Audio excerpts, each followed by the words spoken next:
नमस्कार, मैं हूं पुण्य प्रसून वाजपेयी। दस्तक में बात आज अतीत की याद से, लेकिन अतीत का मतलब ताकत, अतीत का मतलब शायद फैसला ले लेना। और ये अतीत है दरअसल आज ही का दिन 1998। याद कीजिए, अटल बिहारी वाजपेयी की सरकार। पोखरण में परमाणु परीक्षण आज ही किया गया था और दुनिया को संदेश बहुत साफ दिया गया था कि भारत की ताकत उसके पड़ोसियों को भी दी गई थी। और उस दौर को याद कीजिएगा तो आपके जहन में बहुत सारे सवाल आएंगे।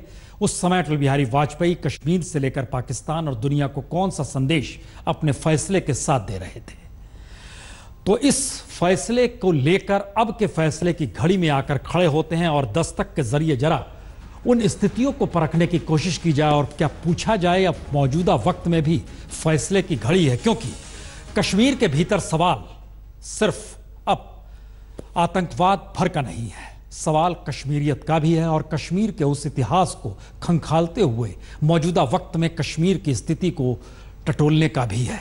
पहली रिपोर्ट देखिए।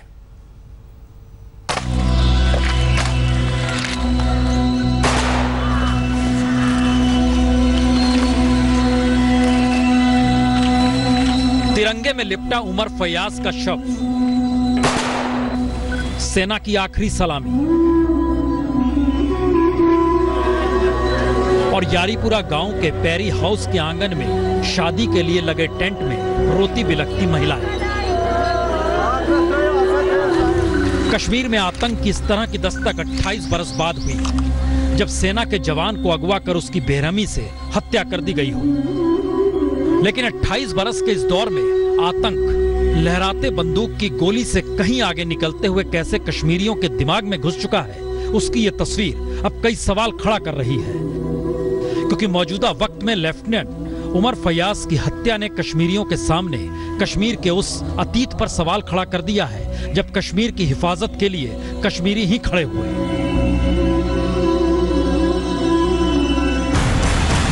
1947 में पाकिस्तानी कबीलियों का सामना करने के लिए कश्मीरियों की नागरिक सेना ने संघर्ष किया। शेख अब्दुल्ला ने यह सेना बनाई थी। मकबूल शेरवानी ने जान की बाजी लगाकर भारतीय सेना के आने तक पाकिस्तानी कबीलाइयों को रोका था। और उसके बाद 1962 के चीन युद्ध से लेकर 1965-1971 के युद्ध में इसी नागरिक सेना की भूमिका इतनी महत्वपूर्ण रही कि 1976 में नागरिक सेना को जम्मू कश्मीर लाइट इन्फेंट्री का नाम दे दिया गया। और उसके बाद 84 में सियाचिन, 87 में IPKF, 92 में सोमालिया के लिए UN फोर्स और 99 में करगिल में कश्मीर के जवानों की ही सबसे बड़ी भूमिका रही। लेकिन उमर फयाज के हत्या के तरीकों ने कश्मीरियों के सामने इस सवाल को बड़ा कर दिया कि क्या आतंक का खौफ अब कश्मीरियों को ही बांट रहा है, या फिर आतंक की दहशत बंदूक से आगे कश्मीरियों के दिमाग में बैठाने की नई सोच पैदा की जा रही है। देश में काफी समय से बहस छिड़ी है देशभक्त कौन है और देशद्रोही कौन, लेकिन कश्मीर में ये सीधी लड़ाई है। एक तरफ से वो लोग जो देश के लिए सेना और पुलिस में काम कर रहे हैं और दूसरी तरफ वो लोग जो ये चाहते हैं कि कश्मीर के युवा देश की सेना या देश के पुलिस के लिए काम न करें। तो लश्कर से जुड़े कश्मीरी आतंकवादियों ने कश्मीरी जवान को जिस बेरहमी से मारा, उसके पीछे के हालात को समझने के लिए बारामूला के इस जवान भर्ती केंद्र की तस्वीर को ही देख लीजिए।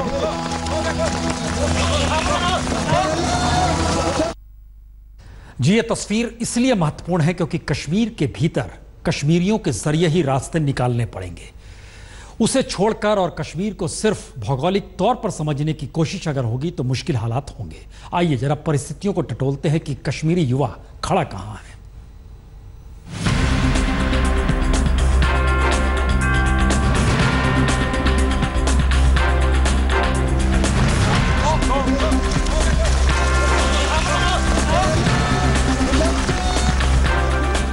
ये महीने भर पहले बारामूला में सेना के उस कैंप की तस्वीर है जहां जवानों की भर्ती के लिए कश्मीरियों का हुजूम उमड़ आया।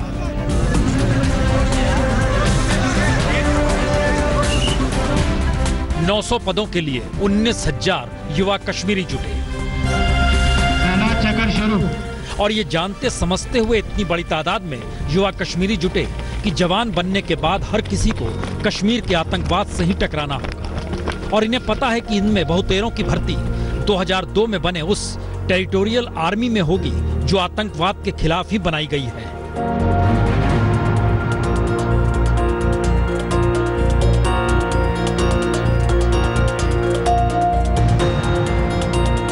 और कश्मीरियों की इसी सोच को तोड़ने के लिए पहली बार आतंकवाद ने घाटी के ही जवान उमर फैयाज को निशाना बनाया, क्योंकि पाकिस्तान की जमीन पर बैठे आतंक के आका इस हकीकत को बाखूबी समझ रहे हैं कि युवा कश्मीरी अगर सेना में शामिल होगा तो उनके मंसूबे कभी कामयाब होंगे नहीं। और सच भी यही है। 15,000 कश्मीरी फिलहाल भारतीय सेना से जुड़े हैं।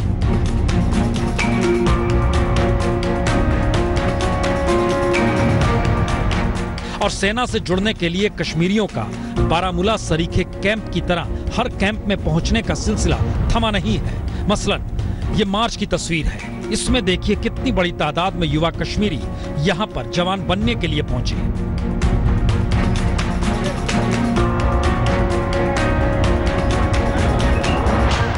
लेकिन 28 बरस में पहली बार आतंकवाद के निशाने पर स्कूल, कॉलेज, छात्र छात्राएं और जवान फौजी हैं। यानी आतंकवाद तितरफा निशाना बना रहा है। और इस आतंक का नया सिरा कश्मीर के उस मिजाज को ही तोड़ना चाहता है जहां से भविष्य का कश्मीर कश्मीरियत की परिभाषा कट्टरता और आतंक तले दफन कर दे। आतंक के खिलाफ उमर फैयाज को सेना की आखिरी सलामी इसी बात का संदेश है कि अब घाटी में लड़ाई बंदूक के साथ साथ उस हवा के खिलाफ भी होनी है जो कश्मीर को खत्म करने पर आमदा है। बंदूक से कहीं आगे किस तरीके से वहां के मिजाज और हवा में आतंक घुमड़ रहा है, ये उसकी लड़ाई है। ये रिपोर्ट अशरफ वानी की थी। शायद इसीलिए ये आवाज है फैसले की घड़ी। ये है तो जरूर, कुछ फैसले तो लेने होंगे और एक फैसला शायद चुनाव आयोग को भी लेना है। कल सर्वदलीय बैठक है और पहली बार यह भी नजर आया कि इलेक्शन कमीशन के दफ्तर के बाहर नारे लग रहे थे, बैनर पोस्टर लहराए जा रहे थे। इस रिपोर्ट के आईने में समझने की कोशिश की जाए, फैसले की घड़ी ईवीएम को लेकर भी है।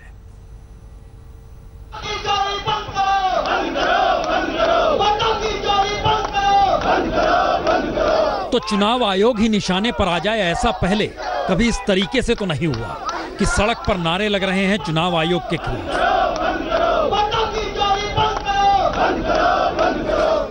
लेकिन ईवीएम के आसरे चुनावी लोकतंत्र के राग पर ही जब सवालिया निशान लगाया जा रहा है तो चुनाव आयोग ईवीएम की परीक्षा को खुद की परीक्षा मान क्यों रहा है? याद कीजिए तो यह सवाल कहीं ना कहीं 2009-10 में भी उठा था और 2017 में भी उठ रहा है। अब कुछ लोगों ने इस पर संदेह भी प्रकट किया है कि इलेक्ट्रॉनिक मशीन भी मैनिपुलेट की जा सकती हैं, तो उसका कैलिब्रेशन हो सकता है। एक तो इसकी विस्तृत जांच की आवश्यकता है। चुनाव आयोग को भी इसको प्रतिष्ठा का प्रश्न नहीं बनाना चाहिए कि मशीन के अंदर ऐसी ही खराबी होती है जिसका फायदा सिर्फ बीजेपी को मिलता है। खराबी चाहे धौलपुर में हो चाहे भिंड में हो, उसका फायदा सिर्फ और सिर्फ बीजेपी को मिल रहा है। और ये सिर्फ कोइंसिडेंस नहीं है कि बीजेपी के पास ही इस देश की सत्ता। आयोग ने कल सर्वदलीय बैठक बुलाई है जिसमें 46 दल शामिल होंगे। ईवीएम कितना खरा है इस पर चिंतन होगा। फ्री एंड फेयर इलेक्शन के तमाम उपायों पर बात होगी। दिल्ली के कॉन्स्टिट्यूशन क्लब के अनेक्सी पर पूरे देश की निगाहें टिकी हैं, क्योंकि यहीं से भारत के लोकतंत्र का भविष्य तय होना है। चुनाव आयोग ने तमाम राजनीतिक दलों के साथ एक बड़ी मीटिंग तय बुलाई है। पूरा डेमो दिखाया जाएगा। बगल का जो हॉल है उसमें 8 बूथ बनाए जा रहे हैं जिसमें मशीनें और ईवीएम और वीवीपैट होंगे। इसके अलावा तमाम बड़े मुद्दों पर बहस होने वाली है, चर्चा होने वाली है। तो चर्चा में चुनाव में रिश्वत रोकने से लेकर अपराधियों को चुनाव से दूर रखने और चंदे में पारदर्शिता लाने तक पर बात होगी। लेकिन असल सवाल तो दो ही है। पहला, क्या चुनाव आयोग ईवीएम हैक करने की इजाजत वाकई दे देगा? और दूसरा, वीवीपैट ईवीएम के बगैर चुनाव हो ही नहीं, इस पर चुनाव आयोग ठप्पा लगा देगा। Even if one person raises a doubt, Election Commission must correct that doubt, redress that grievance. हमारा वोट प्रतिशत कोई ज्यादा कम नहीं हुआ है, लेकिन सीटें हमारी काफी कम हुई हैं ईवीएम में गड़बड़ी की वजह से। और जापान में बैलेट पेपर से वोट पड़ता है, तो प्रधानमंत्री से मैं अपील करता हूँ, इतने सारे लोगों की आगरा भारी भीड़ है, सब कहते हैं कि मशीन हटा। तो उठते सवालों के बीच चुनाव आयोग के दफ्तर के बाहर आम आदमी पार्टी के इस प्रदर्शन ने भी 3 सवाल खड़े किए। पहला, ईवीएम का सवाल राजनीतिक मुद्दा बन जाए, चुनाव आयोग का ईवीएम प्रेम सत्ता से जुड़ जाए और वीवीपैट के बगैर चुनाव हो ही नहीं, या फिर बैलेट पेपर पर चुनाव हो। इस बात के लिए कल ऑल पार्टी मीटिंग में इसकी डेट को, हैकाथन की डेट तय किया जाए, नंबर 1। नंबर 2 कि जो सुप्रीम कोर्ट का आदेश है 2013 का, आज तक लागू क्यों नहीं किया गया। तो अगला जितना चुनाव है, गुजरात का चुनाव है, वो वीवीपैट पर्चियों की मशीन के साथ किया जाए। यानी ईवीएम के सवाल को आम आदमी पार्टी राजनीतिक लड़ाई बनाना चाहती है और इलेक्शन कमीशन की मुश्किल यह है कि बैलेट पेपर तकनीक से पिछड़ने का नहीं, बल्कि लोकतंत्र के साथ बरकरार रखने का आधार दुनिया में बन चुका है, जिसे कई देशों ने अपनाया भी है। जाहिर है कल सर्वदलीय बैठक में ये तमाम मुद्दे उठेंगे। चुनाव सुधारों के लिए इलेक्शन कमीशन सर्वदलीय बैठक में जो प्रस्ताव रखेगा, उनमें से कुछ मांगे पुरानी है, लेकिन उनको लेकर अभी तक राजनीतिक दलों में सहमति नहीं बन पाई। शुक्रवार को भी इस बैठक में चुनाव आयोग को राजनीतिक पार्टियों के कई सवालों का जवाब देना होगा, लेकिन उम्मीद की जानी चाहिए कि चुनाव को बेहतर और पारदर्शी बनाने के लिए कुछ उपायों पर सहमति बन सकेगी। कैमरामैन सुधीर के साथ बालकृष्ण, दिल्ली आज तक। दरअसल इस बात का जब जिक्र होता है कि चुनाव आयोग ये कहता है कि ईवीएम मशीन में उसका अपना पेटेंट है, वो हैक करने नहीं देगा, तब एक सवाल और उठता है कि दरअसल ईवीएम मशीन इस देश के लोकतांत्रिक व्यवस्था का हिस्सा बन चुका है, क्योंकि वोटिंग तरीका वही है और वोट लोकतंत्र से जुड़ा है। लोकतंत्र संविधान पर टिका है, संविधान में सबके लिए रास्ता होता है। और जब यह जिक्र आता है कि क्या कागजों के जरिए फिर से बैलेट पेपर आ जाए तो हम पिछड़ जाएंगे, तो आइए आज आपको दिखलाते हैं कि दुनिया में होता क्या है।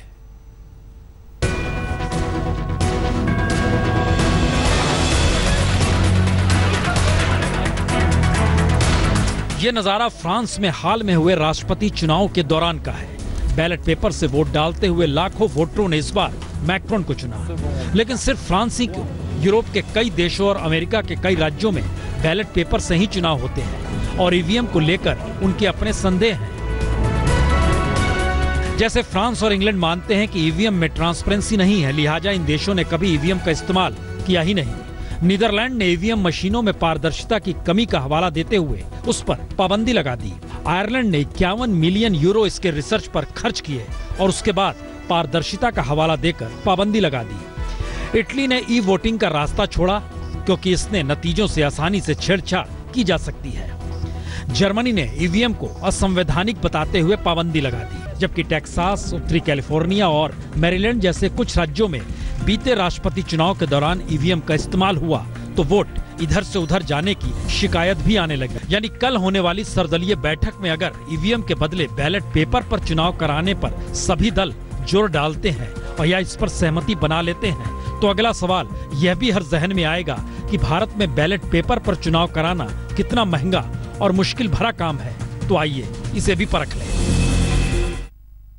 दरअसल बैलेट पेपर शब्द आते ही हर जहन में यह आता है बड़ी मशक्कत करनी पड़ेगी, कानून व्यवस्था का मामला होगा, खर्चा बहुत होगा और परेशानियां होंगी। आप डब्बा दर डब्बा धो रहे हैं और इन सब के बीच ईवीएम मशीन तो टेक्नोलॉजी के साथ जुड़ी और हम तो आधुनिक दुनिया में प्रवेश कर चुके हैं। लेकिन भारत का सवाल है तो जिक्र महंगे सस्ते का तो होगा ही। तो आइए इसे भी देख लीजिए।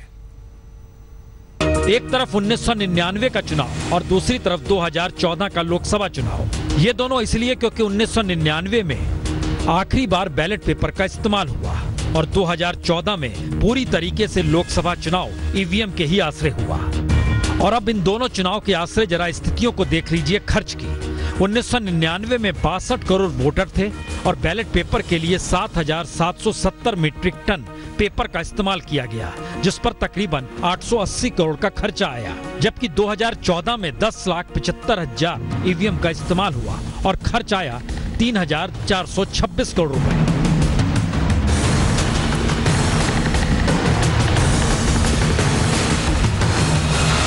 लेकिन इन दोनों चुनाव के बीच में खड़े होकर यह सवाल उठ सकता है कि 1999 में रुपए की कीमत कुछ और थी, 2014 में रुपए की कीमत कुछ और है, तो ऐसे में खर्च को एक सरीखा कैसे तौला जा सकता है। लेकिन आइए जरा इस भरोसे गणित को समझ लें, वह भी अब के दौर में। 1999 में बैलेट पेपर पर खर्च हुआ 880 करोड़ रुपए, जो मौजूदा मुद्रास्फीति दर के हिसाब से बैठता है 2360 करोड़ रुपए। यानी आज अगर 62 करोड़ वोटर के लिए बैलेट पेपर का इस्तेमाल होता तो 2360 करोड़ रुपए खर्च होते। लेकिन अब 83 करोड़ वोटर हो चुके हैं, यानी तकरीबन 32% ज्यादा। इस लिहाज से खर्च में भी 32% आपको जोड़ना होगा, तो यह हो जाएगा 3072 करोड़ रुपए। यानी 2014 में ईवीएम के जरिए चुनाव पर खर्च आया 3426 करोड़ रुपए, और बैलेट पेपर पर अगर ये चुनाव होता तो खर्च आता 3072 करोड़ रुपए। इन स्थितियों के बीच फैसला चुनाव आयोग को लेना है। राजनीतिक दलों की सहमति चाहिए। राजनीतिक दलों के लिहाज से इस देश में लोकतंत्र वोटरों के जरिए जुड़ता है, तो वोटर भी शायद चाहते होंगे वोट जिसे दिया जा रहा है वो नजर आना चाहिए। मशक्कत एक करनी होगी। फर्जी वोटरों की लिस्ट जो हर जगह हर राज्य में निकल कर आ जाती है चुनाव से पहले, उसे ठीक करना होगा।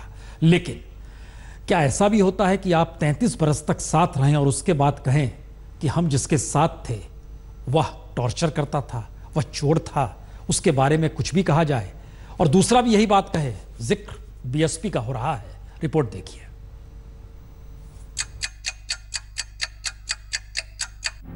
तैंतीस बरस तक जिस पार्टी में रहे या जिस नेता के साथ रहे, जब उससे निकाल दिए गए तो आज गुबार फूट पड़ा। जी, ये नसीमुद्दीन सिद्दीकी हैं। आज शाम 4 बजे प्रेस कॉन्फ्रेंस के लिए आए तो मायावती का कच्चा चिट्ठा उन्हीं के फोन टैप से खोल दिया। तो इसलिए क्या है कि आप उनसे बात करो और अपना वो हिसाब किताब सब लेकर आए, और 9 तारीख की शाम को 4 बजे आप उनको लेकर आओ, मैं फिर बात करती हूँ। अच्छा, ठीक। और जो आपका काम है उसमें भी तेजी करो, बहुत डिले हो रहा है, ये ठीक नहीं है। आपने जो कहा मैंने जी बहन जी के अलावा कुछ कहा ही नहीं। बताइए, बोले 50 करोड़ रुपए की पार्टी को जरूरत है। नसीमुद्दीन सिद्दीकी ने मायावती पर 50 करोड़ की व्यवस्था कराने के लिए टॉर्चर करने तक का आरोप जड़ दिया। पता नहीं कितने बजे आएंगे? बहन जी मजबूरी है, मुझे बात करनी है, आप आ जाओ। अब बहन जी मैं बहुत टार्चर हो चुका हूँ। आपने, आनंद भैया ने और मिश्रा जी ने बहुत टार्चर किया बहन जी, मुझे मैं डरता हूँ आपसे। तो 4 बजे नसीमुद्दीन सिद्दीकी ने मायावती का टेप बजाया और 3 घंटे बाद ही मायावती जवाब देने खुद ही सामने आ गई। जहाँ जहाँ भी मैंने इनको लगाया तो वहाँ इन्होंने टेपिंग ब्लैकमेलर के रूप में काम करके किस तरीके से हमारी मूवमेंट को इन्होंने धक्का पहुंचाया, कितना मूवमेंट को इन्होंने नुकसान पहुंचाया है। मायावती यही नहीं रुकी, बल्कि आरोपों की फहरिस्त नसीमुद्दीन पर इस तरह गढ़ती चली गई कि जैसे लगा नसीमुद्दीन से बड़ा अपराधी कोई है ही नहीं। ये बहुत बड़ा ब्लैकमेलर है, ये बहुत बड़ा टेपिंग ब्लैकमेलर है, और उसकी आड़ में ये धंधा करता है, और वो टेप के जरिए लोगों को डराते रहे और लोगों से पैसा भी इकट्ठा करते रहे कि देखो मुझे अभी इतना पैसा चाहिए। और लखनऊ में मायावती में नसीमुद्दीन की इस लड़ाई ने दिल्ली में केजरीवाल कपिल मिश्रा की लड़ाई की याद दिला दी। यानी उधर बीएसपी, इधर आम आदमी पार्टी, जहां कपिल आज फिर बोले और केजरीवाल आज फिर खामोश रहे। भयानक गड़बड़ है, इसीलिए डिटेल दिए नहीं जा रहे हैं। आशीष खेतान जी ने जो दौरे किए हैं उनके डिटेल जनता के सामने आने पे खुद समझ में आ जाएगा कि खेल चल क्या रहा था। यूं तो राजनीति का रास्ता लखनऊ से दिल्ली की ओर जाता है, लेकिन शायद ये पहली बार है जब ये रास्ता दिल्ली से लखनऊ की ओर आ रहा है। दिल्ली में कपिल मिश्रा और अरविंद केजरीवाल की लड़ाई अपने चरम पर है और सत्ता के इस संघर्ष में ईमानदारी का मिथक टूटता हुआ दिख रहा है। कुछ यही हाल लखनऊ का भी है, जहां मायावती के सबसे करीबी रहे नसीमुद्दीन सिद्दीकी ने उनके ही खिलाफ मोर्चा खोल दिया है, और सिर्फ मोर्चा ही नहीं बल्कि कई ऑडियो टेप लेकर सामने आ गए हैं। और यहां भी एक कहावत चरितार्थ हो रही है कि राजनीति में कोई सगा नहीं होता। शिवपूजन झा के साथ कुमार अभिषेक, लखनऊ, आज तक। फैसले की घड़ी कमोवेश हर जगह है। 3 तलाक को लेकर भी फैसला होना है। पंचेश्वर आज बैठ गए। जी, संविधान पीठ बैठी है, फैसला ले रही है। याद कीजिए, पहली बार मामला 1986 में उठा था, लेकिन एक फिल्म आई थी तलाक को लेकर ही, निकाह।